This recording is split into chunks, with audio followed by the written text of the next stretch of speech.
Well, a lot has been going on, so we figured we would check in and update the WVU football coaching search. You know, that little piece of news that we've been covering at WV Sports Now. Cody Nespor, Mike Asti here.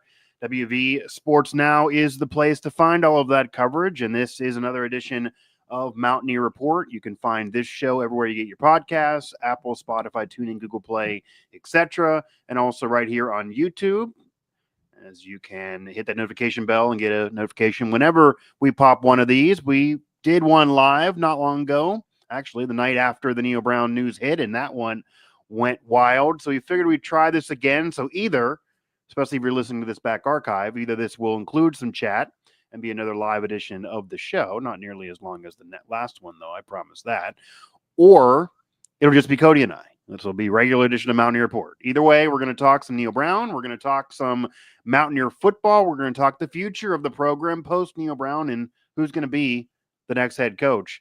So, Cody, we're a few days into this thing. It feels like we're a year into this thing with how much coverage has been on the site and how much has been going on. So where are you, I guess, to start this off in terms of this update? You change your mind on any particular candidate? Do you have any different thoughts on what's gone on? Have you been surprised by any developments? Are you in any other position to where you were on Sunday, now that we are knee deep about a weekend, almost a weekend to this coaching search? We've heard from Ren by this point. Yeah. I'm probably at the same spot. I think you made the comment after Ren that's like you can, like he kind of says all the same stuff that he said at the women's basketball surge and at the men's basketball Some of the surge. comments were similar, yes. Like that's kind of what I've been talking about all week with people. Like we know what Ren looks for. Right. He doesn't care about West Virginia ties. He's willing to turn over every rock and look under every log, Yeah. and that's basically what he said. Whatever day that was, all the weeks running together a little bit. It really all does. I believe that was Tuesday. Yeah. Yes. So speaking to you now on a Thursday. Yeah. Yeah, I mean, gonna cast a wide net, and like you and I said, not gonna rush it.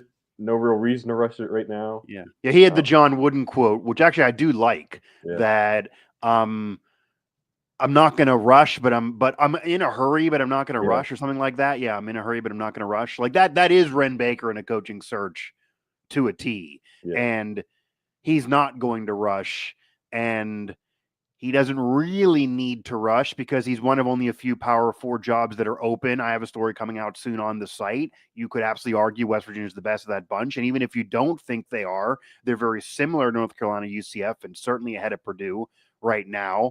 And there's a myriad of candidates that are very, very interested in this job. Some that are legit, some that are not, some that he's probably going to seriously consider, some that he's not. He did told us that he's casting that wide net and he's going to whittle it down to a smaller group probably by the end of this week. Maybe as we're speaking now, he has a smaller group. But I do think it's a pretty safe bet that anybody who thinks he's talking to one or two people and this is done, and once their game finishes, there will be an announcement like an hour later. That would be very uncharacteristic of Ren Baker. Yeah. Yeah. And I think it actually has, you talk about the strength of this job, the attractiveness of this job. I think since you and I talked Sunday night, it's gotten better because we were kind of talking about, is this the best job or is North Carolina? And the North Carolina news that came out today is pretty bad. It leaked this morning that they had a Zoom with Bill Belichick. Right. And everyone's kind of surprised. And then later in the day, I think Stephen Godfrey was the reporter. He said, like, basically that was a PR move just to kind of drum up interest. And, like, there's big NIL collective issues at UNC and all this stuff. So now, like, since that comes out, I think WVU is pretty firmly the best job right now. Like, UCF is up there. You could argue UCF, and again, it doesn't give you the prestige of WVU. Yeah. But there's money there. I mean, they're down the road from Disney. It almost feels like they could do a lot more than they are. And if somebody wakes up and says winning here would be good for the group, then I think they could explode. But as I have in the piece, I'll give you a preview. I mean, the entire debate during their whole rise as a group of five was, yeah, the strength of schedule is weaker, but we'll win all these games. We're kicking everybody's butt. We got Disney backing us. We're legit as everybody else. And once we join the Big 12, we're going to prove it to you. Since they joined the Big 12, they've proven everything I argued in the past so far is true, and they are wrong. We'll see if that flips. Yeah, it's like I said, like from when you and I talked Sunday to now, I think WVU is the best job that's open right now. I don't know, Yeah. what else is going to come open. Um, but in this initial part of the cycle, it is, I think, the best job. If stuff comes open before bowls or after Yeah. bowls, like the search should probably be done by then. So, but it is, and then we've been getting all the we said they cast a wide net, and then we're getting names that nobody knows and nobody pulled up. The defensive assistant from Colorado, nobody would have had his name on a list. The assistant coach from Penn State, nobody would have thought of him. Yeah, the other one, not go to Nikki, right? There's So multiple. yeah, right. So it Yeah. is. I think that's just evident, like Ren said, like it's a wide ass net. Yeah, and part of this, and this is what I think people need to get, and you would think WVU fans have experienced so many coaching searches, they would be aware now, is there are a lot of names that are going to be reported.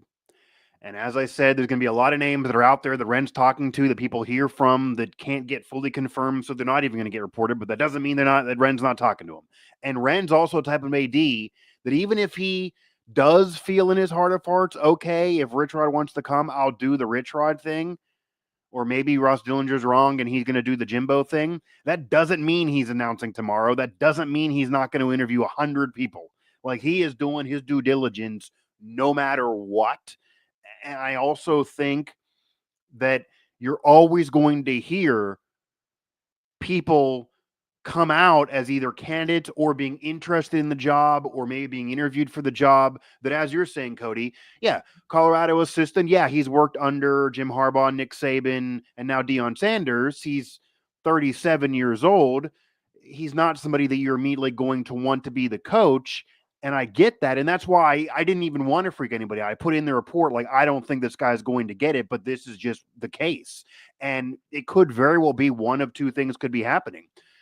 Cody, it could very well be, because part of why I threw that out there and maybe some others didn't get as much steam. I mean, he's on Saban's list, and that could easily be that Saban's trying to help out a kid. Saban could easily tell Ren, interview this guy, someone in media will write about it.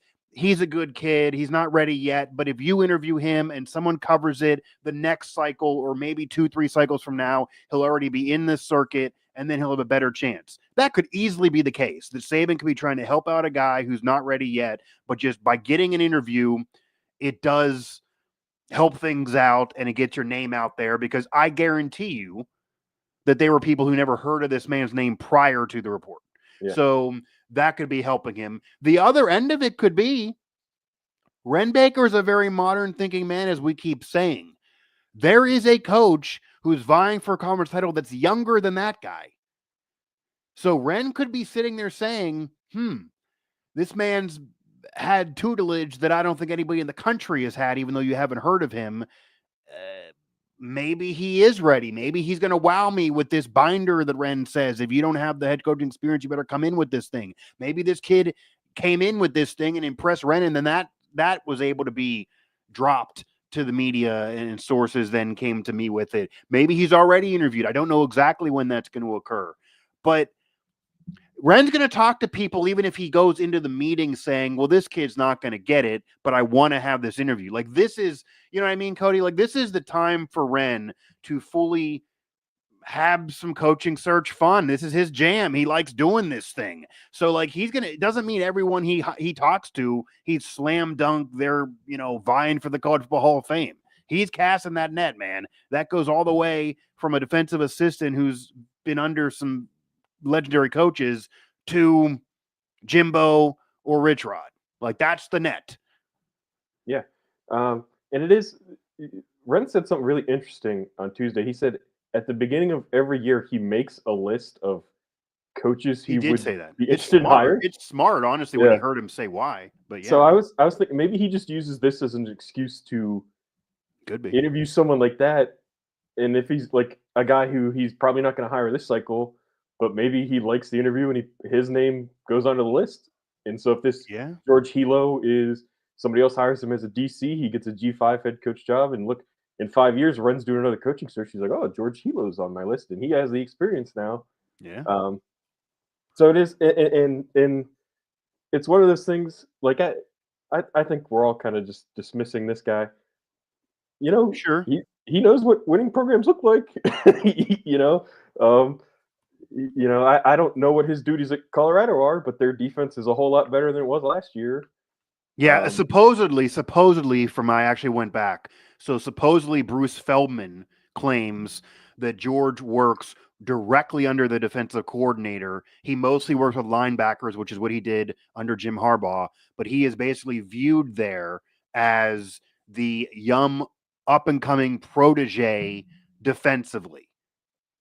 Yeah, and then maybe it's also like So that's the case. I don't maybe it's also like this guy's not going to be West Virginia's head coach.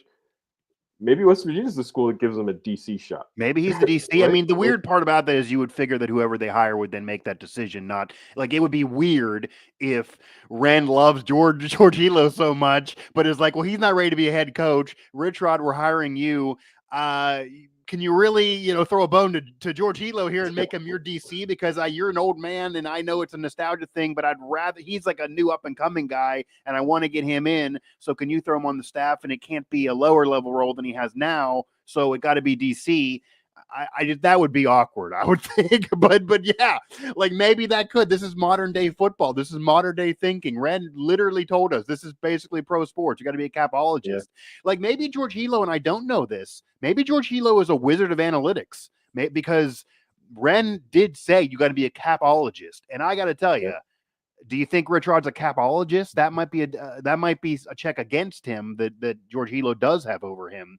I'm not saying that's enough to hire him over Rich Rod or Jimbo or whoever, and even Andy Kotonicki, who's never been a head coach, that was the initial news, and his name is still out there. And I'll even throw out there. I actually spent a lot of today trying to get a lot more info on Barry Odom because I don't know if you've noticed this just around the pipeline.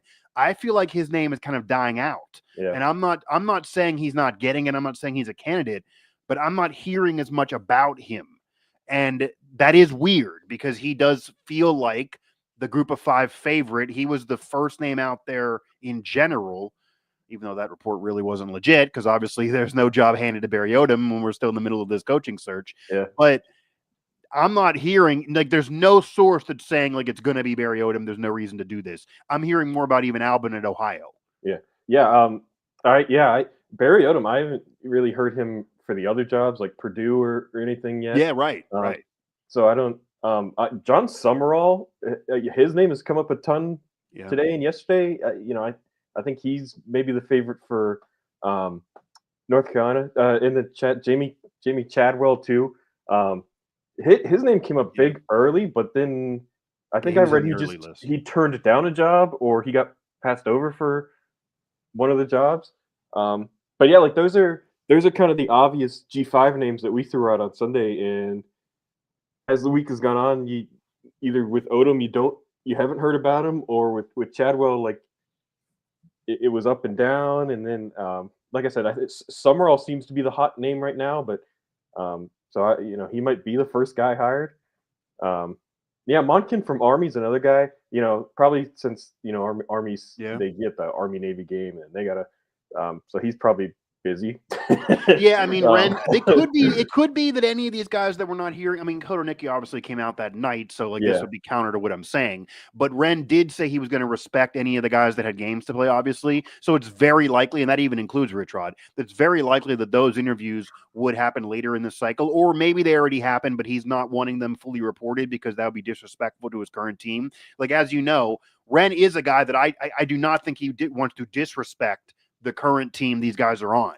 So if those are the guys, it might be a later process, but it just is interesting how certain names you're not hearing as much about. And then other names, if we were doing this a year ago, Sean Clark was in a lot of rumors. And now there's reports that Neal Brown is going to be the App State coach as he'll continue to be a Mountaineer.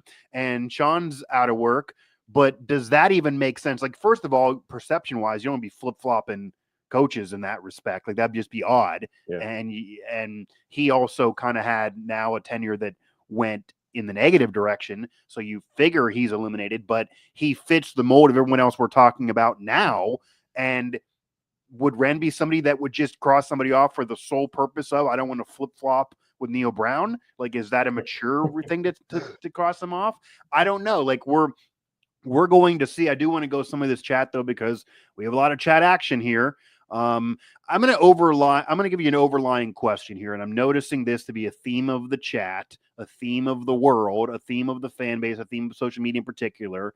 And that is just simply, before I fully get back to the Rich Rod discussion that we'll get to, do you think Ren is interested in making a splash? And then a separate part of that question, because I already really know the answer from being at the presser, do you think he needs to make a splash? Because if you listen to a lot of this chat, if you listen to a lot of what the fans are saying, and this does not even mean all of them want Rich Rod, because you're seeing people bring up other names here that would be quote unquote splashes.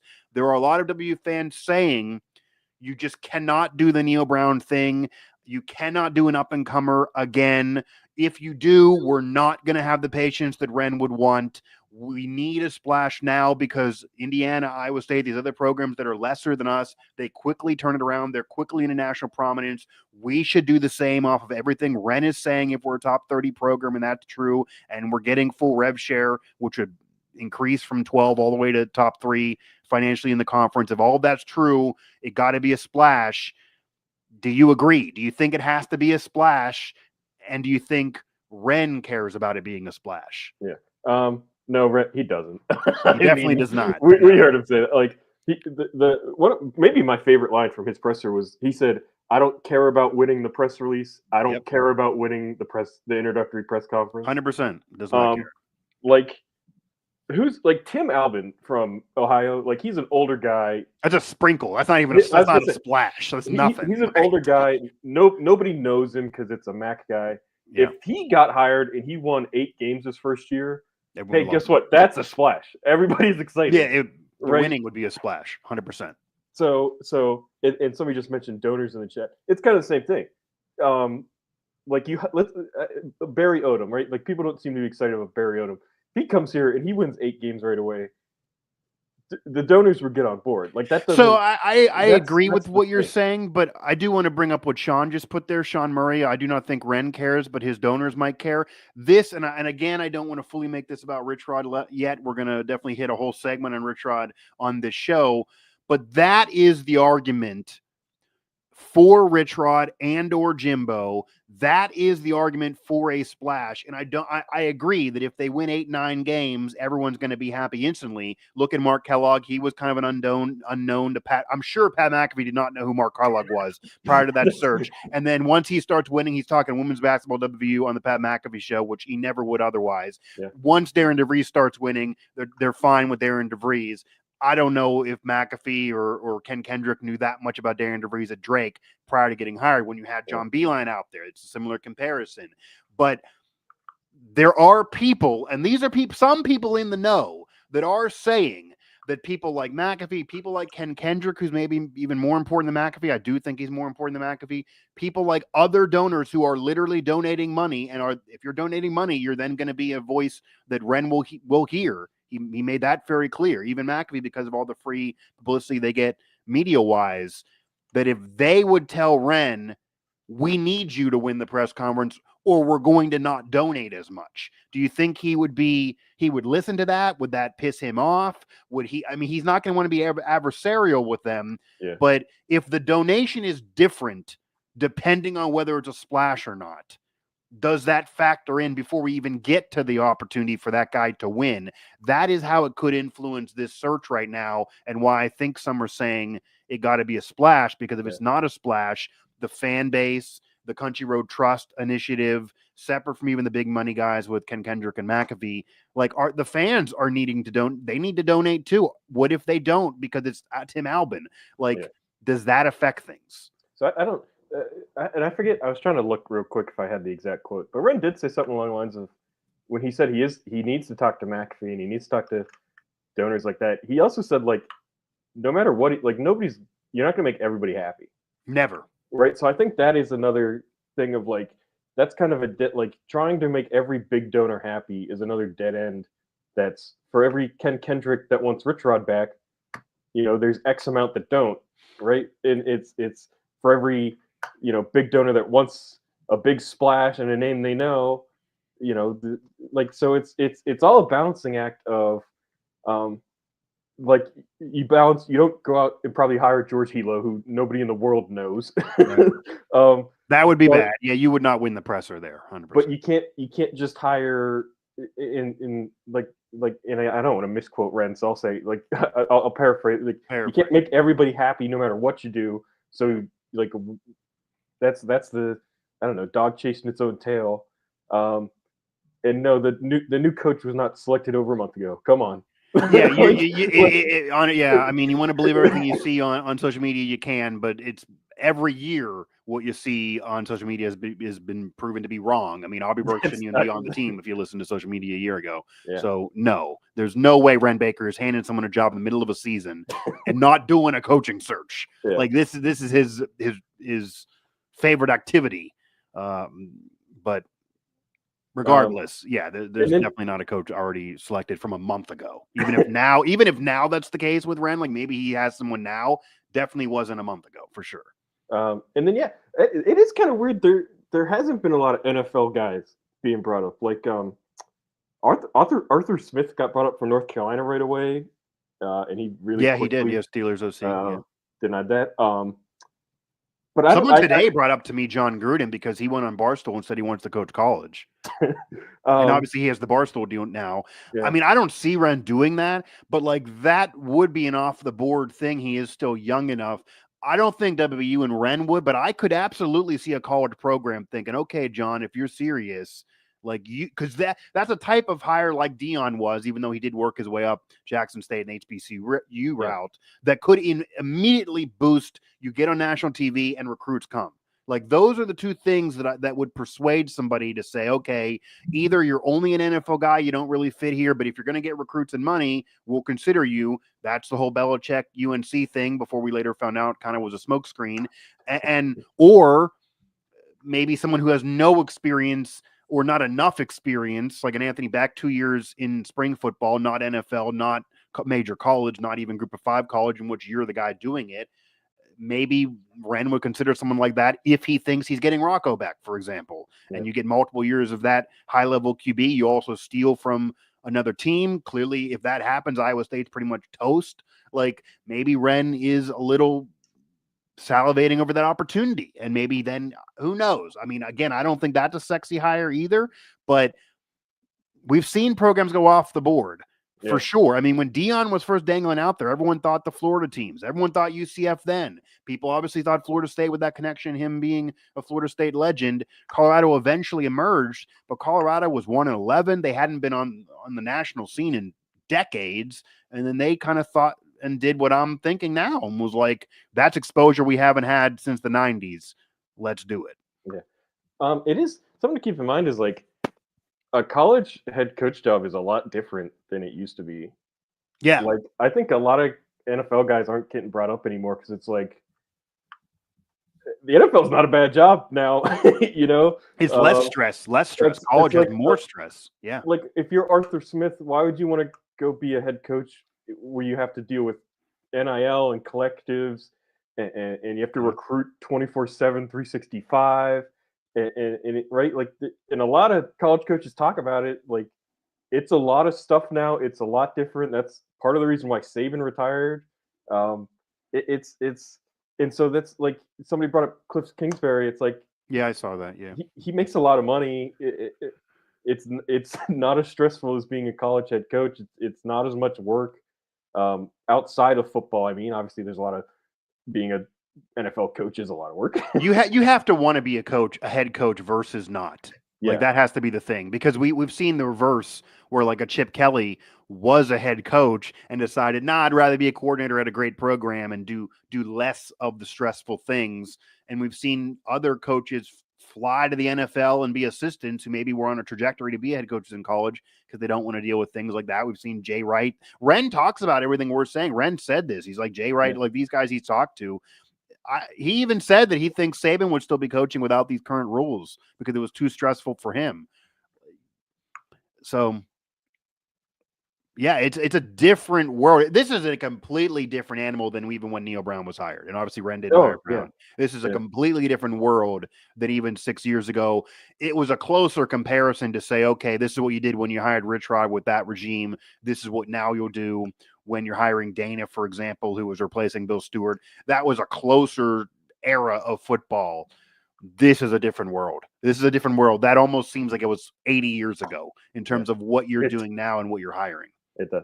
And Mike, I want to go back. You made a great point a little bit ago that I want to talk about, but I forgot. You compliment me so much when we do these shows. I feel like the world is going to start hating you and you're going to heel turn here by complimenting me since I'm so polarizing. But I appreciate it. You brought up Mark Kellogg, and I think that's a great example to look at where if you remember that hiring search, everybody wanted Kim Caldwell or Mike Carey, right? Like it was kind of the same thing where it's like if it's not one of those two, it's a bust, and who cares? And obviously to a lesser extent because it was women's basketball, but still, like people were fervent about Kim Caldwell, and it's like if they don't hire her, it's a huge mistake. You got to stay in state, blah blah blah blah. And then you get Mark Kellogg, and they go on a great, they're awesome. They go on a great run in the tournament, get huge national exposure. And now, if Mark Kellogg left, everybody would be right. Everybody would be, I don't know, not disastrous. Everybody would be upset, right? But like you said, nobody knew his name 2 years ago. Like nobody was pounding the table for him, and so that's like I keep trying to stress, and people keep getting mad at me, but it's like you think bigger than the names you already know. There are really, really good stinking coaches in the country whose names you do not personally know, and that probably aren't even being talked about right now. Right, like with George Hilo, though, if we're talking 24 hours ago, I woke up and got some news. Like, so that's why I keep being like, as long as a guy comes in and wins, that's a splash. That's what Mark Kellogg did, and now he's, everybody loves him, right? And women's basketball is as popular as it's been. I don't know, 10 years since. And you know what the other end of that too is? He's winning and he's having historic success, so no one cares. But you know what everyone's not talking about as well? And Ren is probably happy no one's talking about this, because when I asked and we talked about Kim Stevens, his answer at that presser was, kind of to paraphrase again, that I don't care about ties and I don't think she's necessarily ready for a big job like this. She was not even yet at Marshall. Marshall then hired her. She had Marshall success, and then she got the biggest promotion you could have in women's college basketball. She got Tennessee. So, Cody, imagine if Mark Kellogg was not having this success and they see her go from Marshall to Tennessee in a couple years after Ren said she wasn't ready. The world and the fans would then tell Ren, you didn't think she was ready, but everybody else did, and now she's at Tennessee. That would look bad on Ren if he passed over her, and in a couple years she's at Tennessee, which is obviously a better program than where you are. But no one cares or talks about that at all, because Mark Kellogg is winning and having historic success and got in the tournament and almost gave Caitlin Clark a run for her money. And this year they're ranked and they feel like they're going to be in a better seed. And I think if they're not Sweet 16, this year is probably a disappointment. Like that's probably where the bar is now at minimum. That's where he's brought the program. They've only have one of those in their program history on the women's side. So, but that is an example, as you're saying, where Ren put the blinders on, did not listen to the fans, said, I hear you. I think he does hear the fans. He hears them, but he's not going to just do what they want, nor do what Ken Kendrick or McAfee wants. And he's going to really stick to his guns and say, if the guy wins, you'll all be happy. And I'm confident in my guy, Mark Kellogg, will win. And he was proven right. Same thing. I'm confident Darren DeVries will win, even though you wanted Dusty May, you wanted John Beilein back. etc. Yeah. I'm confident my guy's going to win. And once he starts winning, you'll get on board. I think Ren may sit there and say, I know everyone wants Rich Rod. I'm not stupid. I'm not blind or deaf. He's on social media still. I know you want Rich Rod. And even if Rich Rod gets hired by UCF, for example, okay, I hear you. But if it's Barry Odom, Tim Albin, if it's freaking George Hilo, like whoever, Andy Kotelnicki, for example, if it's any of those guys and they start 3-0, if they win at the end of that year, the fans will say, we did want the other guy, but maybe you were right, Ren, like we're winning. And I think Ren just needs to be confident the person will win. That's his number one. Can the person win? Yeah. Yeah, and that's like the point I keep trying to make and that's like I said, my favorite line from Ren from the presser was like, don't have to win the press release, don't have to win the press conference, you just got to win on the field, right? And I think that's a great mindset for an athletic director to have. Yeah. Of like we keep saying, Ren clearly cares about media, he clearly cares about PR, but he's not beholden to it, right? He's beholden to winning and making money. Yeah, that's it. Like winning and making money. I don't think he's beholden to McAfee or Ken Kendrick or anyone else you want to mention either. He's beholden to winning and making money. Right. So that's why everybody that says like, oh, X wants Rich Rod and Z says it has to be Jimbo and blah blah blah blah blah. Like we have to, and that's I wrote the article Monday, I think. Like we have to understand how Ren has hired here in women and men's basketball, because those were the two biggest searches. Yeah. We have to understand how he conducted those and apply that to this football search. And these things that people say, like, they just don't mesh with what we've seen. And now that Ren's actually talked with what Ren said, and that's I keep getting frustrated. I don't know if you see. Well, because I do think, I mean, anyone who listens to all of these shows or finds our cover in WV Sports Now or finds us on social media, honestly, and I know we have some people here who are continuous viewers. John, I appreciate it there. John Hellman, who says he's on the night shift and watches these, and we're going to do more lives if you like it. So I appreciate all of that. But I'm sure people that are avid, viewers, subscribers, or readers, they probably are saying, you guys are saying the same things as a broken record. I get it. I get it. It probably is a little bit of the same commentary. But part of it is because as much as Ren is a great politician, I don't think he's that hard to read, really. Oh, yeah. Like he's pretty easy to know his mentality and what he's going to do. I think he would be a great politician. I think he'd get some votes from both Democrats and Republicans alike, but I do not think he'd win in the World Series of Poker. Like, I think I'd be able to get Ren Baker's tells, certainly after covering him for a couple years. And it would be almost hard to imagine a scenario, Cody. Like if somebody would tell you, not even just names of candidates, but if somebody would go to you and say, is it more likely Ren sticks to his current mindset and does the same thing he's been doing with every search, including volleyball, with the exception of the Ascension plan with baseball that he admitted he had to be convinced of? Or is it more likely he goes off the board, Ren Baker style, does something he's never done at North Texas, West Virginia, or anywhere else, and clings on to a 60-plus guy that he has no relationship with that did have success in the past and likely will be more expensive than the other guys because he does care about money? And I'm not saying Rich Rod is not a candidate. I know for a fact he is one, and absolutely him and Ren are going to talk. But, and just to throw that name out there, but obviously it's more likely he would stick to his guns and do the same thing he's been doing, because the same thing he's been doing, he even said during the presser, he's getting feedback from donors and Gordon Gee, who, yes, is leaving, but still, that what you're doing is good. So why would he sit there and say, everyone likes what I've been doing, it's all worked out, everyone's stressed though, so let me go do something totally different that I've never done before and really risk my life on something I don't know? Like, that just seems hard to imagine he'll do. Yeah, especially when, and I hate to compliment you again, but the point you made, Mark Kellogg has worked out so well. Yeah. Like, and DeVries, obviously a great start. I mean, so Kellogg, we got a full season at least to see. Right. Yeah, he's the one who's worked out. If his process is working and has worked it like it has, he's not gonna change it. And that's that's the drum I keep beating, is like let's look at what Ren has done and how he's done it, and let's try and apply that, and let's not get that, because that's he's really like the guy that matters.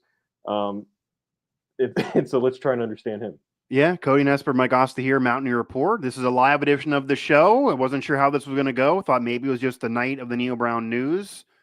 But hey, we're getting action here, so why not? But nonetheless, click on the subscribe button wherever you're listening to this, notification bell if you're on YouTube.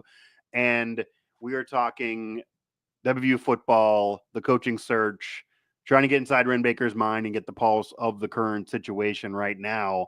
And I do think I want to bring something up that continuously gets talked about here in the chat and continuously gets talked about on social media and even fans, in the world, because the world does not only live on social media and on chats of podcasts, by the way. I do get that, even though that's kind of where I am a lot, obviously, in this career, that it has to be a power four guy. Like, you got to have power four experience. This is even an argument in favor of Rich Rod. Like, he has the power four resume. You got to have some power four on the resume. Everyone else you're saying doesn't have the P4 resume. Only real guys that have the P4 resume that are Rich Rod and Jimbo. So, like, maybe Barry owed him a little bit, but it wasn't successful. But you gotta have the power four resume. We can't do the Neal Brown elevated group of five thing again. I'm here to tell you that just because Neal Brown was not successful, and that's a fact, the tenure was not successful, and he was a guy that you're elevating who was young as a group of five. It was a very Barry Odom-like scenario. Just because that didn't work doesn't mean that no one ever who's a group of five that is ready to go and is winning and maybe now would be willing to get hired in this coaching cycle and would be ready to go and would be viable now, that you should immediately dismiss because of the faults of Neal Brown. Like, how unfair is that career-wise to Odom or whoever, that because Neal Brown failed, he's just disqualified? They're not the same person. They're not the same coach. The situations won't be the same. This is now a different era than it was 6 years ago. And coaches that have had that experience have had a myriad level of success. I mean, when Rich Rod took over the job, he didn't have just this ripening resume of all this power of success at all these major programs. No, he came from time with Clemson and obviously Glenville State way back in the day. Like, he worked his way up and then earned the job. I mean, Bill Stewart's freaking promoted from the staff, obviously, and that, people can debate that all day, but Dana Holgerson was the hot coordinator. Dana Holgerson was the Annie Konicki of this cycle. That was him back then, and the program salivated over it, and he was actually being courted by Pitt and other schools. Like, he was the guy that everyone wanted. There's a whole, you could have a 30 for 30 off of just that, from what I've heard, if anyone really cared to make it. So it doesn't have to be. And DeVries right now, he's coming from mid-major and he's having success, and you're fine with him. The same people that are fine with DeVries now want to make sure the football program has a coach that basically has a Hall of Fame resume already. Like, that's just unfair. That's not reality. Ren is not going to think that way, that he never can hire a group of five guy. Like, he's never going to think that way. So you're just going to set yourself up for disappointment. And also, West Virginia is an historic program that I do believe can win and can be much better. But it's not Alabama, it's not Ohio State, it's not Oregon. You're not going to walk in the door and just poach the head coach of all these current, successful programs that are at greater heights than you. You're not going to poach James Franklin. That's not a realistic thing. So if that's the only way you want this to go, where you're either poaching a James Franklin-like coach, not him exactly, or you're hiring Rich Rod, you're probably setting yourself up to be disappointed. I mean, that's just why you got to be open-minded to everything that's out there, and all these names are out there. Even if you immediately read something, you're like, George Hilo, I'm pissed, because that was the initial reaction. Think the thought process that we did. Like, yes, I'm not predicting he's going to get hired. That was in the report. But there's many reasons why a guy like that could be interested, could be considered, could be on Ren's list, could be on Nick Saban's list, could get an interview. And one of those guys, one of these years, may get hired. And you may sit there and say, what the hell? And then what the hell turns into a guy having a successful career.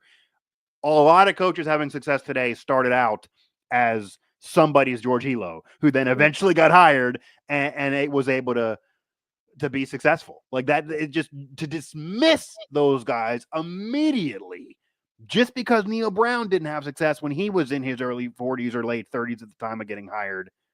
I mean, late 30s, because he's 44 now. That doesn't seem fair to them, and that's just Ren is not doing that. Like, that is not Ren Baker's mentality. I'm telling you. Yeah, and let's talk. Just real quick, I want to talk about Yeah. Barry Odom because somebody in the chat said. Yeah, and there's not much conversation about him. He So said go ahead. he's disqualified because he wasn't good at Missouri, and like I just want to put this thought into people's heads. Like Odom was very very young at Missouri. He was one of the youngest head coaches in then Power 5. And he didn't have a good tenure at Missouri. I think he went 25 and 25, which isn't good. But like, think about it like this: you can't just throw a guy out. Like, coaches improve just like players improve, and coaches change and develop and get better. And so, to say for Odom or for anybody, any young coach or anybody with history that's up and down, to say like, oh, it can't be Barry Odom because he wasn't good at Missouri 3, 4, 5 years ago. Like these coaches change. Like Bill O'Brien is a head coach again. Lane Kiffin, I think, is the best current example of that. His career crashed and burned. Went to a G5, assistant in Alabama, and has Ole Miss up and running again. So like I said, coaches just like players develop and get better, especially really, really young coaches who are 34, 35. They get better. And so like that's just, I want to put that thought in people's heads. Like, don't dismiss these people because, they weren't good at this place or this. They change all the time. College football has changed dramatically. I haven't heard Dan Mullen in any of the coaching searches other than just people bring up his name. Yeah, I mean, I brought up his name. I put him on the initial list because it was a name that I had heard in rumors. I've heard his potential interest. This is more of hearing stuff about him, though, a year ago, I will say. Like, he was more talked about then. I have not heard as much about him being serious, or I just have not heard as much about him from sources in general. No, a lot of the conversation does go to Andy Konicki, does go to Rich Rod. I know Ross Dillinger put out there that Jimbo's no longer a candidate, but I still do hear things about him. So I'm not officially going to say he's not yet, although Ross certainly could be more tapped in than me. I definitely, hear things about a lot of these other names that we're mentioning that are just not sexy to people. I get that. And it's very possible that Ren Baker hires somebody that no one's reported. Although Ren did say in the presser, and this is part of him being a politician, because I think he tries to smooth and like be liked by us too, that a lot of the names you like, remember when he said like a lot of the names you guys throw out there, like you're right on the money, like, those are usually correct. It's like, thanks, Ren. Like it's almost like he's giving us like an endorsement, like in the middle of the presser. Like you guys are, that was always funny. Neal Brown did that a lot too. Like, I think your coverage is really fair, Mike. Like, good work. It's like, okay, Neal, like I appreciate the endorsement, but everyone listening doesn't like you. So like if you're the one endorsing me, I don't know, like if that's gonna go anywhere. I just like, maybe it'll be Baby Dog. Like who knows? Like maybe who Baby Dog sniffs will get this job. Again, Mountaineer Report, Cody Nespor, Mike Asti. You got to be at WV Sports now. You got to be at plenty of our colleague sites too. There's a lot going on. I'll admit that, but we have a lot going on to say the very, very least. Like 150 stories in 3 days. It's pretty wacky. This is even more than we put out there for the basketball search, and that was after drama. This is a football search. It's more complicated, etc. The Bill Belichick smokescreen existed, but can you think of a name that would be a totally off the wall name that could emerge that nobody would dream of? Could you try to get ahead of what Ren maybe is doing to throw us off here? Like, could you, because we already know about Anthony Beck, which maybe he thinks would be that. Obviously, Dion did have college experience, but he kind of was that for Colorado. Do you think he would, not even just to get the job, but do you think he would talk to Bill Belichick and then allow that report to leak because that would look cool for WVU after North Carolina did it? Or there's somebody like that could emerge? I mentioned John Gruden earlier. Like, is there any name you can think of that would come out there, whether it even be in a report or get hired, that you think would be wacky, but we're going to experience? So I have two thoughts on that. My first one would have been Nick Saban if it didn't get shut down immediately. That's been debunked pretty quickly. I think Miss Terry didn't want that to go out there long. That would have been the name to leak if Ren wanted to leak anybody. Yeah. And my second thought is, I said this on Sunday night, I don't think West Virginia is desperate. They In shouldn't like be. They should not be if they think that. I don't think they think they are, but they shouldn't be. and like North Carolina leaked that Belichick stuff because apparently they got a whole bunch of issues with their money and their NIL and they needed some juice. I don't think WV, like, as much as people want to doom and gloom and all this stuff, WV is in a good spot. Ren just said they're going to get a whole bunch of this revenue sharing money. They have one of the best NIL collectives in the country. You got to wonder why it's not better in North Carolina, though. Like, if WVU is getting full share, why would North Carolina not get a full share? And Country Road Trust is a great collective, but why are they so behind on the collective game? That's obviously a major program in both football and basketball as well. Like, that's weird. But That's yeah. what, but so there's all these things that like nationally people like, this is a good job. I said that on Sunday. This is a good job. I think it's the best job open right now. They're not desperate. They don't need to leak things like that. They don't need to you know, maybe they don't need to. They don't need to lock in on like a Jimbo or a Rich Rod and say, well, we're never, we can't get anybody better than this, so we have to jump on them on day one. And it's like, nationally, I think that's kind of the thought. But then you get closer and closer into the state, and it's like nobody wants to believe that because the football program hasn't been great. Like, people want to act like Neal Brown didn't win any games ever. Well, yeah, and as I said, even on a show I appeared on today, and obviously it wasn't good enough by the standard of the program, and Ren talked about that we're looking, and this is what Ren's saying, so WVU is looking to get in that full share. He did say if we get in the full share, which we expect, and I also think, Cody, I think we know Ren well enough now. If that wasn't almost a lock, he's not saying it in a press conference. Exactly. Yes. Exactly.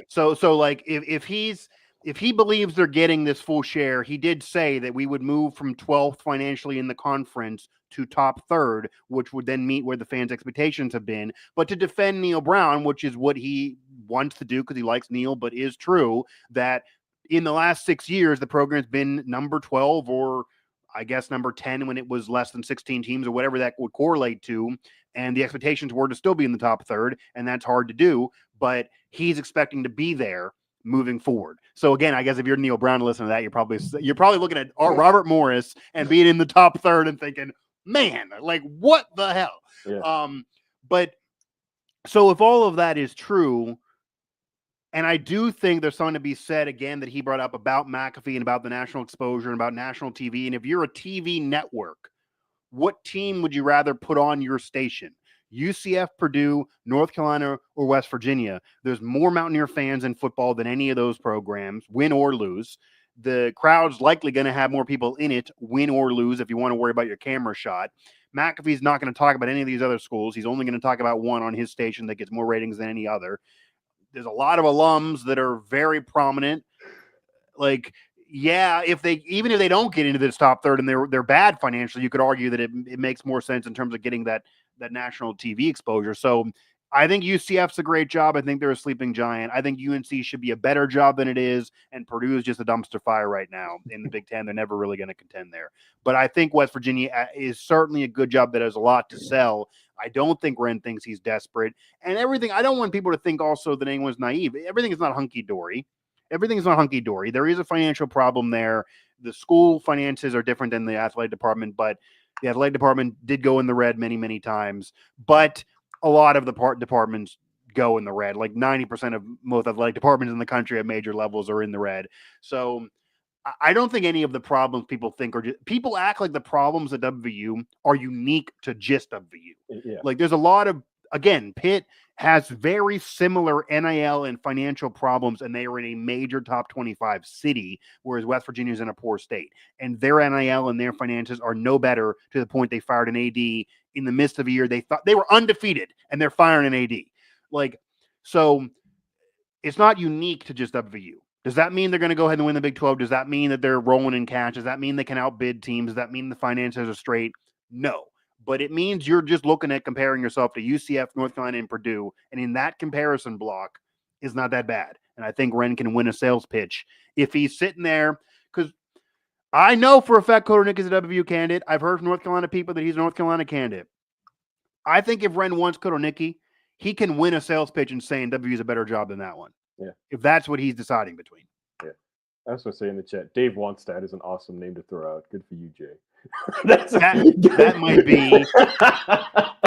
be something. Yeah, Dave Wonstad would be real interesting. That would be really, really interesting. Get him, maybe bring in Rich Rod, get him on the staff. Like that would even be something just in that regard here. I also do appreciate, I saw Sean Murray earlier said that he's missing Thursday Night Football for this, and that's Packers Lions, even though last I checked, the Lions had a comfortable lead there. But yeah, Tom Brady could be a wacky name to throw out there. He's an owner right now, part owner of the Raiders. I don't think he'd even be able to legally come in and coach a college football team while owning an NFL. That'd be really something. Maybe they're different leagues. But it's just there's, and maybe the reason why we're not hearing as many reports on Barry Odom, everyone throwing all this at the wall on their sites, but not much on Barry Odom since really day one. Does that necessarily mean he's not still a candidate? No, does not. I mean, maybe Ren. The guy, like Ren also said that if McAfee didn't start talking about their conversation, he wouldn't have put it out there. Like maybe Ren would prefer to work with the guy that no one's talking about. Maybe Barry Odom's agent has the tightest lips. Maybe. Right? Like maybe. Everybody that we know, it's leaks, right? Because nothing's official. Yeah. So maybe names we haven't heard. Oh, okay. Their agents just don't talk. Yeah, maybe the people around them just don't talk. Oh, and somebody said earlier, like, maybe the recruits that signed know something. No, you do not tell 17, 18-year-olds anything you don't want out there. That would be wild. If the recruits knew even if they just knew who the candidate pool was, it would have been out there. Yeah, that would be wild. They would be out there. They're kids. They're immature. Even if you like telling them like don't say anything, they're gonna be like, oh, okay, let me text my friend. Like you should come here because Rich Rod's coming and you fit in the spread. Yeah. Like nah, like they don't. Let me tell my girlfriend's dad. Right? Yeah, like you don't want that. Right now, because I'll ask that actually though, because we both know. And I'm trying to figure this out, trying to talk to some of the kids. We got some answers from some of these kids, but it's really the same old quotes of like, I want to play, like, I love, West Virginia, the program, etc. Why do you think they were able to lock in most of their commits, flip some? Their recruiting class rankings nationally, 247 on 3 ESPN are better than Pitt's. Why do you think that is when they don't have a head coach? Because the reason why I'm asking, there are two reasons why a kid will go to a school even in this era. Two reasons. These are the two biggest reasons. Obviously, there are other ones. One, money. Two, the coach. The coach is not there. And if we agree the Ren didn't tip them off, maybe he said, trust me. Maybe he dropped some, seeds and said, trust me, I got a guy coming in that's going to fit your game plan. I'm sure he didn't tell him the name of that coach. Obviously, the assistants right now on this staff that are working the phones, you give them credit. They're the ones that locked them and made sure they're there. But it's pretty likely that whoever's the head coach is getting rid of all these assistants because they want to bring their guys in. Maybe you keep one or two, but not all of them. So how did they pull that off? Yeah. And what does that tell you? Does that tell you anything about anything? Like, does that give you confidence, or does that just maybe give you concern these kids are then going to leave again? And we're going to be doing this again in a couple months whenever they hire somebody and they were just hoodwinked right now? Yeah, that tells me two things. One, Country Road Trust, like I said, one of the best NIL collectives in the country. Yeah. I don't think since this whole NIL stuff, I don't think we've ever heard anything bad with them. No scandal, no kid not getting paid, no promises not kept. Yeah, because we hear that a lot these days, right? North Carolina is another. Yeah, there's a lot. North Carolina, Florida, like you hear that a lot from all over the country. You've never heard it with Country Roads Trust. Yeah, UNLV. So you heard it under Barry Odom, though, by the way. So I think that's a big one. Of the people running that are doing a great job and have done a great job. Two, these assistant coaches, for whatever reason, Chad Scott, Blaine Stewart, Sean Brown, Jeff Coons. Yeah. They've recruited their butts off. Yeah. You got to give them credit. For kids, they are probably not going to be here, coach. Right? For a program that is probably going to get rid of them. Yeah. And I think that says a ton about them. Not even just them, though. I think Taylor West and all of those people that work in the recruiting department. I mean, let's face it. she's beholden to the coach. Like they're Yes. all likely gone. They're all likely gone. And they were firing off texts and on the phone to lock these kids up. Not even just the coaches, the whole support staff, Yes. the whole recruiting department. No matter who the head coach is, it could be George Hilo, it could be Rich Rod, it could be Jimbo, it does not matter. That guy could single-handedly hold their career in his hands at WVU and say, I just want my people. And everyone would understand, but yet and that guy could be coaching the players that the other people you're getting rid of are recruiting because they're not going to give a whole new group. Like they're going to get some of these kids. So a lot of credit has to go to them. And it's easy for Ren to say, like, you do right by W while you're an employee, I'll do right by you. But in the back of your mind, especially if you're shit on Brown, who is like the least likely to be back because his position was the worst this past year, you could still say, what does do right by me mean, Ren? You're gonna cut me $100,000? Like that doesn't feed my family for the next 10 years. I got to get another job, etc. And you're just not putting your earnest in. Or you could mail it in and be like, I'll send a text. That's what Ren, you told me to send a text. Here it is. Here's a text. But clearly to pull off what they pulled off, they were going above and beyond for probably not much gain. I mean, their financial contracts, they would get their buyouts or whatever anyway. It's not like Ren's going to go to court with them. So you got to give them credit for that. Yeah. They circled the wagons, and it's not like they just hit up all the guys that were verbally committed and locked them all in. No. They flipped 2 guys on signing day without a head coach. Imagine flipping to WVU. Like Mallory, like I joked with Steven, like we should have just pre-wrote that because I knew that anyone who's that level of a recruit that other major programs are going after, I figured they would flip out. Yeah. But to flip in under those circumstances, it's wild. Again, tip of the cap. Everyone's been saying it. I did a whole story on it because I just found so much. Like it's wild. Tip of the cap to them. They likely know that they're probably talking to other programs now because they know that they're not going to be around, but they still did that. And I mean, that right there should be a recommendation that there shouldn't be one of them that's not working somewhere because that's insane. Like, so so tip of the cap to all of them to do that. Let's see if there's anything else here in the chat. As we're doing a live chat edition here at Mountaineer Report again for everyone listening to the archive. This is not your traditional pod, but we got a non-traditional week here covering Mountaineer athletics and probably a non-traditional couple weeks. Do you think there's a new coach by the bowl game? Regardless, Chad Scott's going to be the interim coach of the bowl game. This staff will help him.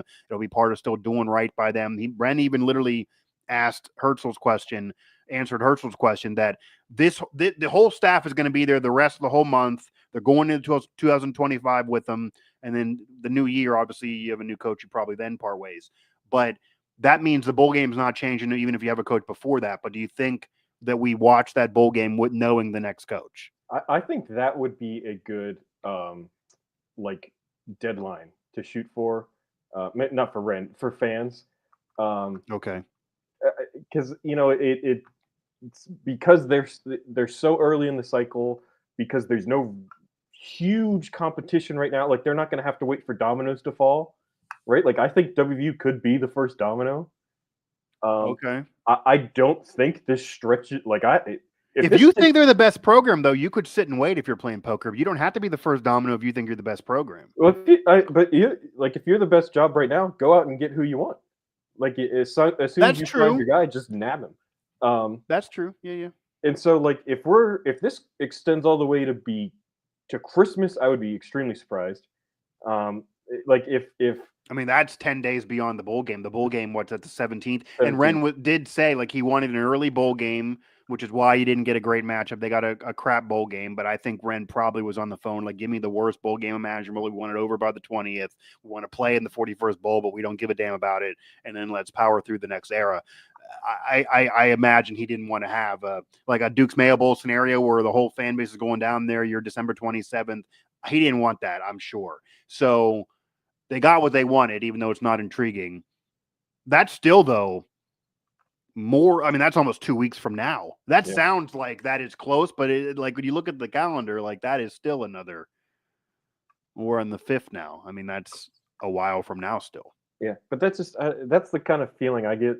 And the early bowl, it is, and Neal or Ren gave his explanation about the transfer portal, but it also feels like, hey, let's just get the bowl out of the way That's what it feels and like. Yeah, I get we'll it. have a clean slate, and whoever we bring in won't have to deal with anything. Yeah, I think it 100% feels like let's just get out of the way. What Derek brought up is what I brought up on social earlier.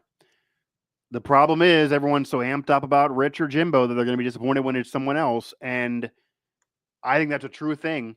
I think there are so many people that are now so much in the Jimbo and Ren boat or the Jimbo and Rich Rod boat, and they're putting pressure on Ren and thinking that's going to do it. And they're just, people think that Ren is going to get, that's the thing. People think that the fans, Ken Kendrick and Pat McAfee, are going to peer pressure Ren Baker into doing what they want. That is literally what the fans think. And I'm even going to use another word that's not as nice. I believe there are fans who believe that them as fans, Ken Kendrick and McAfee, who both obviously do want Rich Rod, are going to bully Ren Baker into doing something. And again, I love McAfee with the best of them, but he literally said the words, "I'm not trying to put pressure on Ren," and then spent 15 minutes talking about why it should be Rich Rod.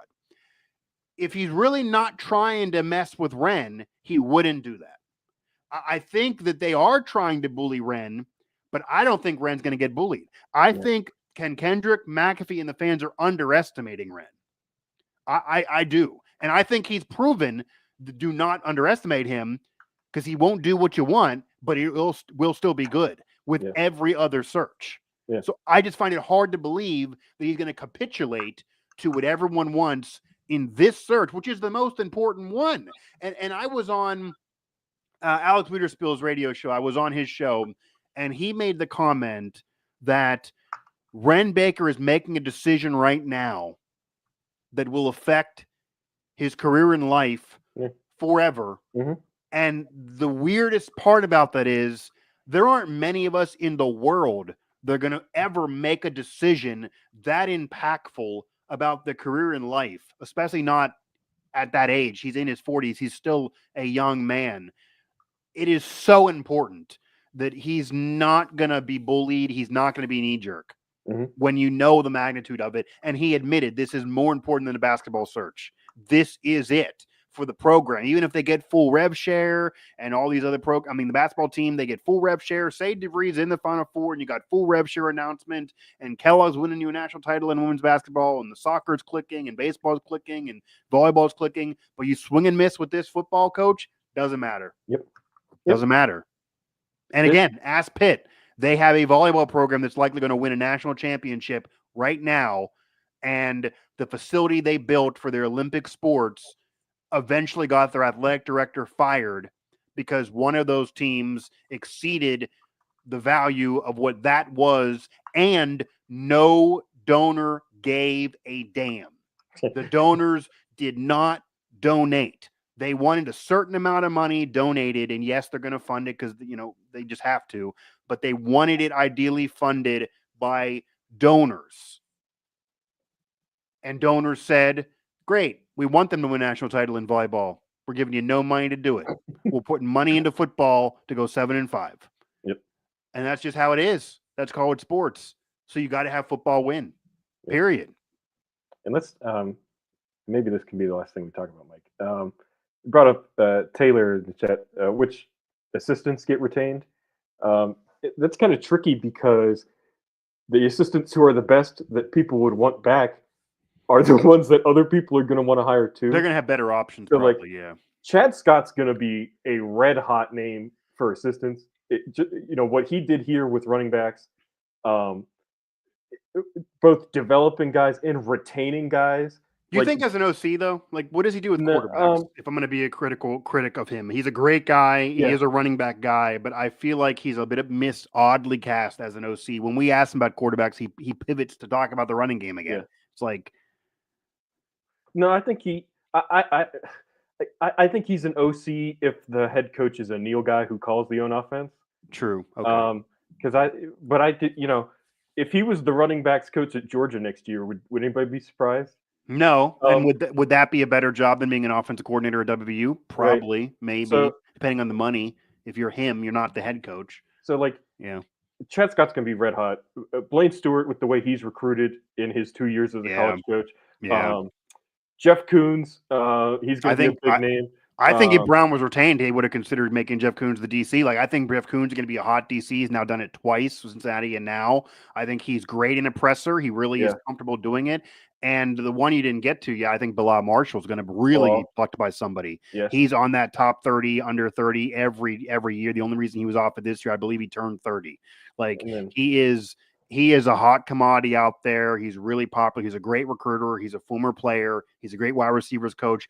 I could see him elevating, and someone even maybe in a group of 5 will give him an OC shot. Like, I think Bilal Marshall is going to be a hot coach too. 100%. Same with Andrew Jackson. He's another guy. I love him. He's a great dude. He's been awesome here. I think he gets a shot.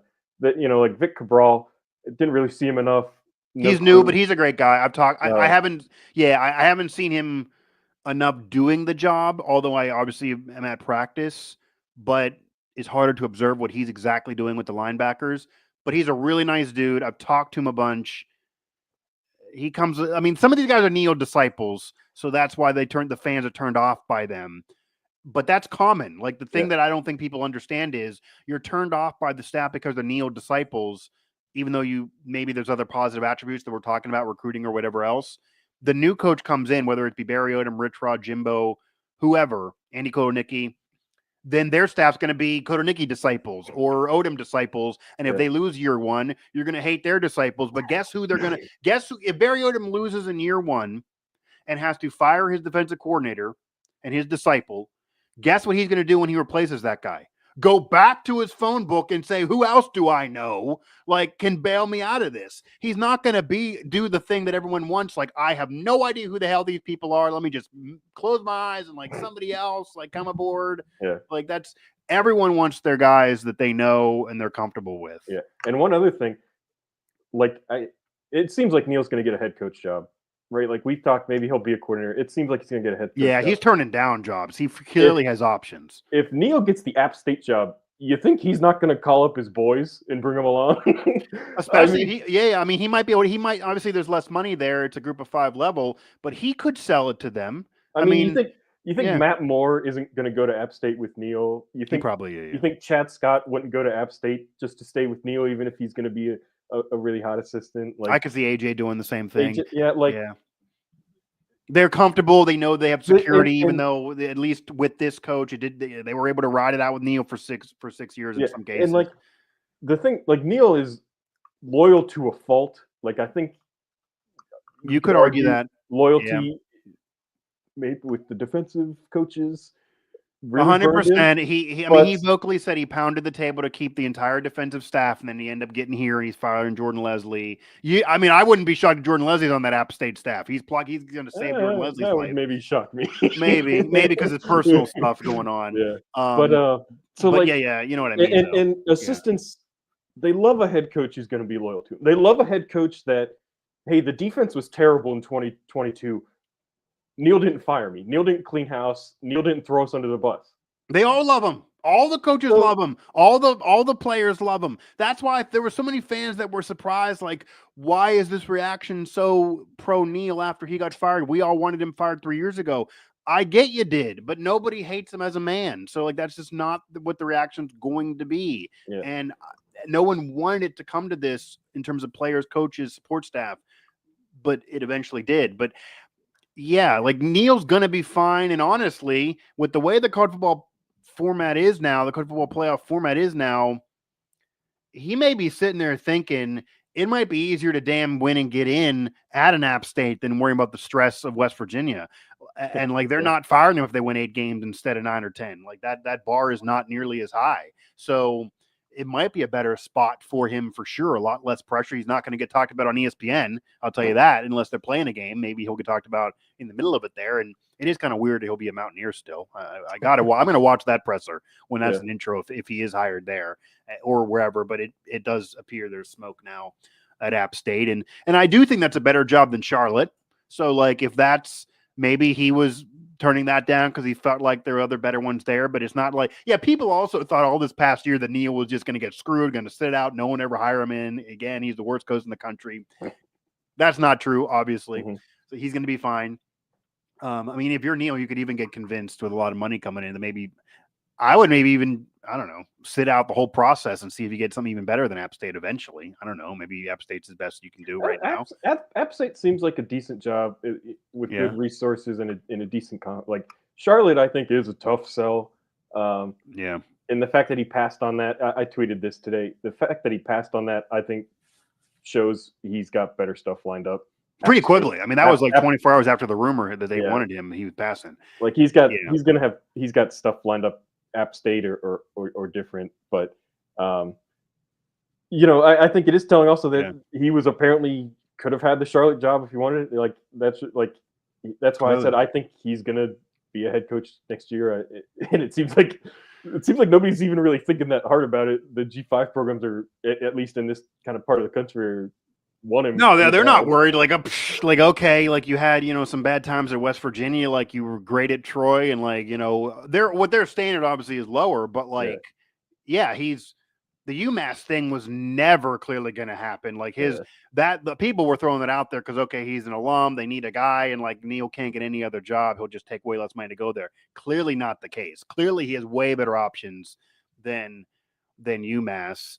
And Tony Gibson and Marshall, that's like heavy rumors right now.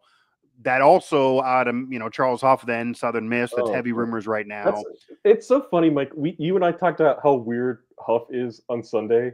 Yeah. And then this week has been one of the weirdest things. Did you see? I saw Tom Bragg threw out the picture there. He was in the picture with his family for like his holiday thing, and he has his agency, the CAA, which is obviously a mega agency in the country. Like that's not for nothing. Yeah, he's clearly posturing. In his press conference, he's like, he's doing the classic, like, I want to be here. It's the university's fault. Yeah, he's doing. And then apparently the Marshall Board of Governors had a secret meeting to do Tony Gibson's it's like that's the rumor, yeah. What a weird circus that was. And it's so like right after you and I talked about how Huff this kind of attracts this coaching weirdness. Yeah. Cody Nespor, Mike Asti here, WVSN. This is Mountaineer Report, another live chat edition of the show. We again had a lot of chat action here, so I'm going to give a quick scan to see if there's anything we didn't hit on in the chat. We're going to do more resets like this. I do think we have at least another week minimum in this coaching search. I would imagine I want to again caution everybody here before I end up getting any more, hate mail when I put a report out. You're going to hear names you don't like. You're going to hear names you think are unqualified. They're going to actually be names that are interviewing. That does not mean they're getting the job. That does not mean West Virginia's desperate or belittling themselves. This is what goes on. This is called casting a wide net. This is how Ren Baker does a coaching search. Ren Baker is not going to do what you want and interview 3 people, have them all have only power resumes, just use all the Country Road Trust resources, call up Ken Kendrick and McAfee and says, pick between Richard or Jimbo. Who do you want? That's the guy I'll do. And we'll throw darts, whichever one we land on is we're doing. That is not what's going to happen. It just isn't. And again, it could. Rich Rod is a candidate. It could be Rich Rod, but you shouldn't be married to any candidate. And I'm not going to yet fully give my guy yet because people keep asking, well, who is your guy? I think it's pretty obvious off of my reporting and kind of been the way I've been talking. I'm not going to fully give it yet. I'm not fully against the Rich Rod thing, but Rich Rod is not my guy, not my pick for this. I'll tell you that. As we round this out, Cody, let Ren bake. We got a return viewer to return listener there from the last live. Let Baker bake, let Ren bake. That Cody came up with there. We still got to get that on a t-shirt. Number 1, is there anything else you want to get off your chest about this before we close up shop on this particular show? And then number 2, because we had to talk about this, a lot of the fans want Rich Rod. They do. And I'll give Kuz credit here. He brought up the point that if you separate the emotions and you separate the past and you separate anything at all, because even his age is not an issue since Kirsten was hired in Indiana and that worked, and you just look resume to resume, the only candidate that anyone's ever reported or been in rumors that would have a better resume is Jimbo, because he has a national title in more 10-win seasons. And if you believe the Dillinger report that Jimbo does not want to do it, and you're left with Rich Rod and then a bunch of these other guys we mentioned, and maybe some guys off the board, Rich Rod's resume would be the best. Now, I wrote a whole article on how Arizona and Michigan didn't work out, and Jacksonville State is still Jacksonville State in a Group of 5 level, but overall resume would still be the best. So, have you come around at all to Rich Rod, and what would your thoughts be if he was the guy?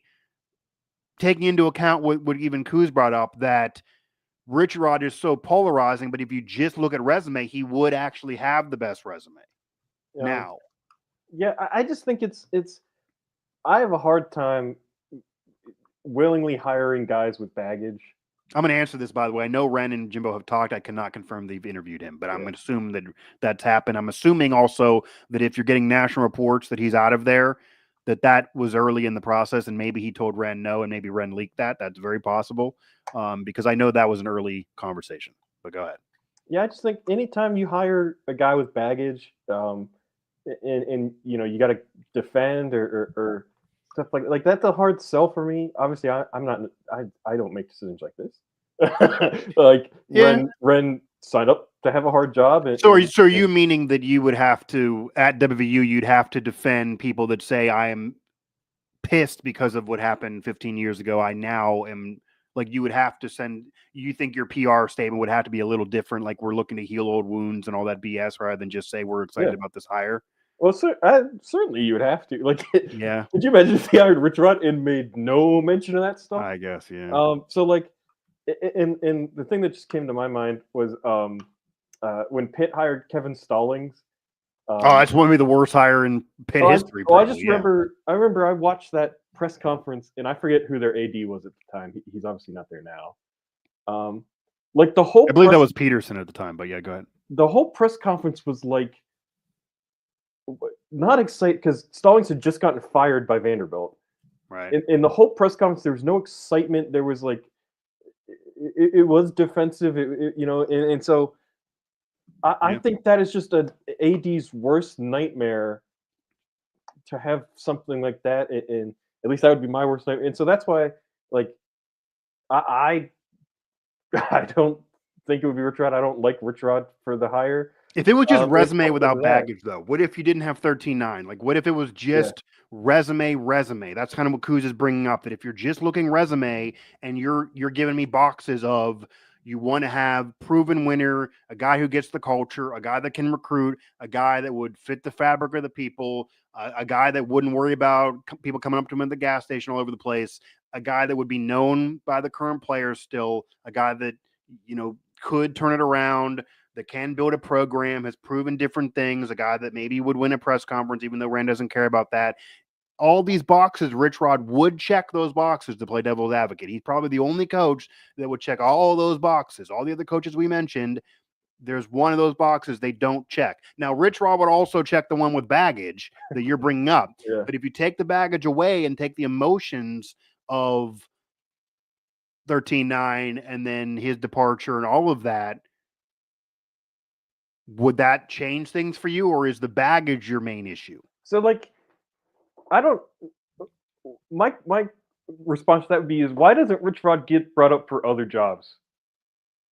Like if we say, could you argue he should if you're the hottest Group of 5 guy and you have Power 4 experience with success? So, and Cignetti just got hired. He's older than Rich Rod. Yeah. So it's like, and you're right. It's like the argument is like, if the stuff didn't happen, if 13-9 didn't happen, he would be the best candidate. It's like, well, then why isn't he the best candidate at any other school? Like, he doesn't get brought up for North Carolina. He doesn't get brought up for UCF. You don't think any of the other schools are? You don't see any of them hiring him if he's not WVU. He'll be back at Jacksonville State. I'd imagine that's the case. I don't.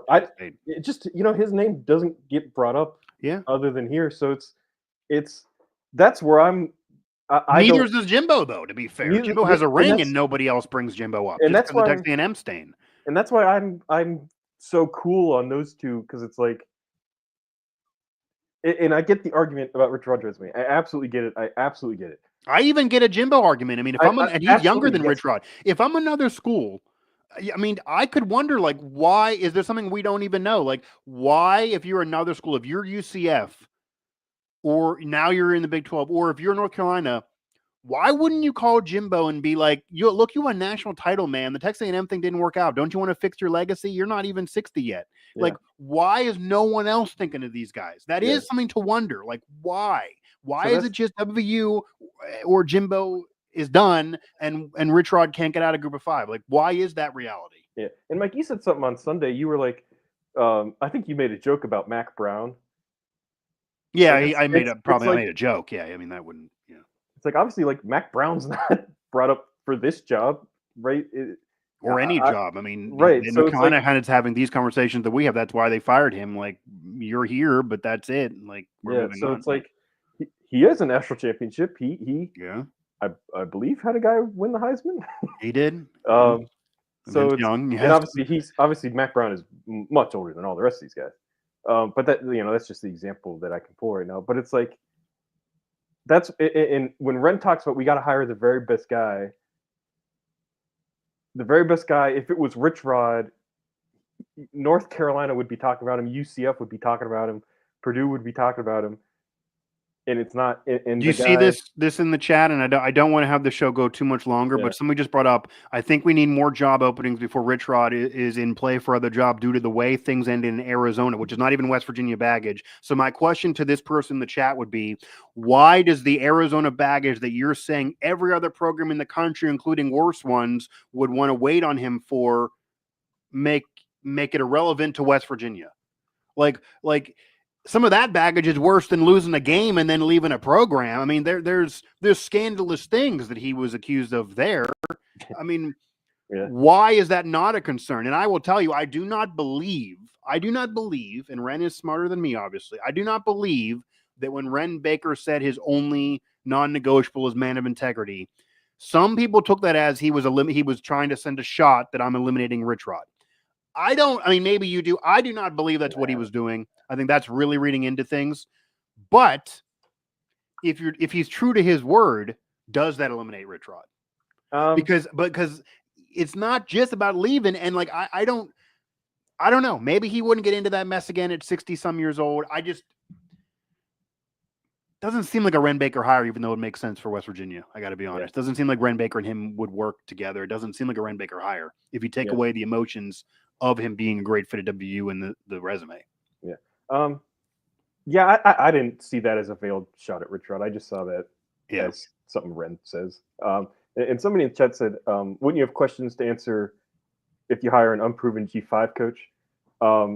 So you're talking unproven in Power 4, but like they're not unproven coaches. So I mean, you're not going to hire a losing Group of 5 coach. Like if you hire any of the Group of 5 coaches that we mentioned, even Albin in Ohio, which is really lower level schedule success, like that's my concern there. He's never dealt with this at all, ever. I don't think he's ready. I would rather go Odom than Albin if I'm Ren, but even him, they're successful at that level. I mean, everyone loved the Kurt Cincinnati hire at Indiana, Cody. Yep.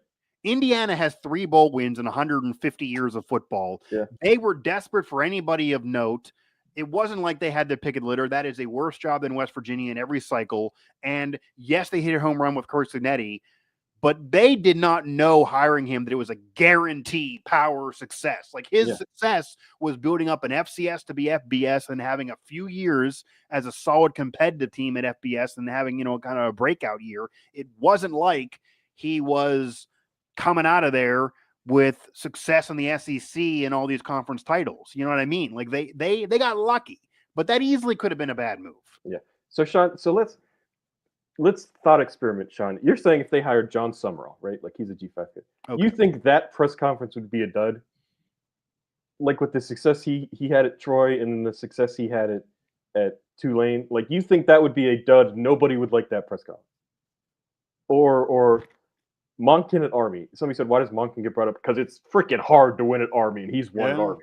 Yeah. That's why he gets brought up. Yeah. You think like he's the hire? That's a off the wall one, but he's the hire. Yeah. The success he's had at Army. You think that press conference is a dud? And I'm not saying these guys are perfect. I'm not saying no one is perfect. No, there's no one perfect here. To say it would be a dud because outside of Nick Saban, maybe that guy's a G. Yeah. That would be a dud because that guy's a G5. Like, you can't think like that. Oh, you see, like the connection to Troy would be a weird feeling. You don't want to do Troy people now. Now Troy's eliminated. Yeah, no, Troy's. Totally out of the question. Yeah, Anyone who ever worked Chadwell's at another Troy. one. Like, Chadwell's the guy. He gets hired. The success he's had at Liberty is insane. Like, that's a dud press conference. Like just think about it a little bit. Like, it's that'd be funny for Mike Montoura, by the way. Yeah, a Liberty guy, Mike Montoura. Yeah. I don't actually think Monken is a triple option guy.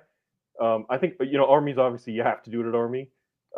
He would not do. There's no way he'd be able. That would not work in the Big 12. Like, there's no way that would be the only thing he would do. Maybe you sprinkle a trick play, but he'd have to. And I'm not predicting it's him. No, but you'd have to obviously be doing something else. Yeah, that's the thing. Like, and also,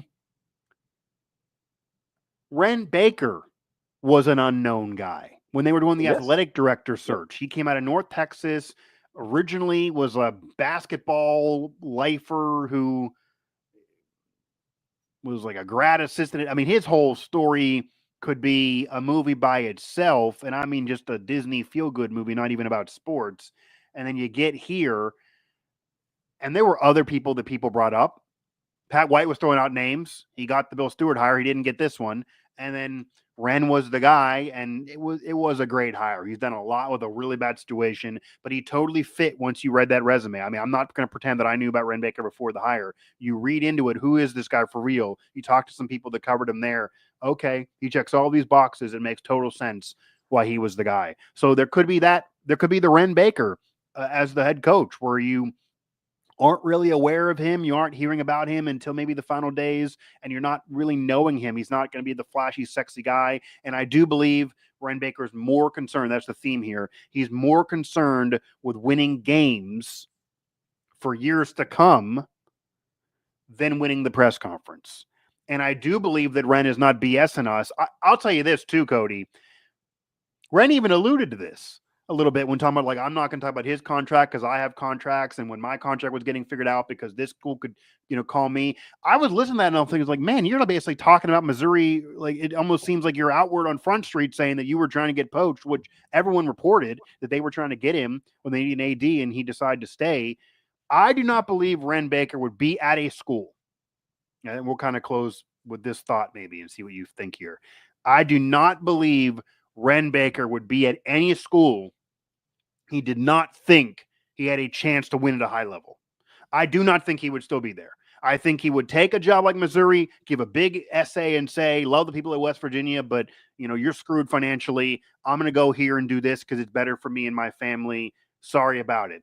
If he did not believe that this was a good job, if he did not believe that his spreadsheets are telling him certain things, I don't think he would still be there. And he even said, like, the wins and loss record and who's a contender is straight correlation of strength of schedule. West Virginia, I'll tell you what he wants to say that he doesn't say because he's such a great politician.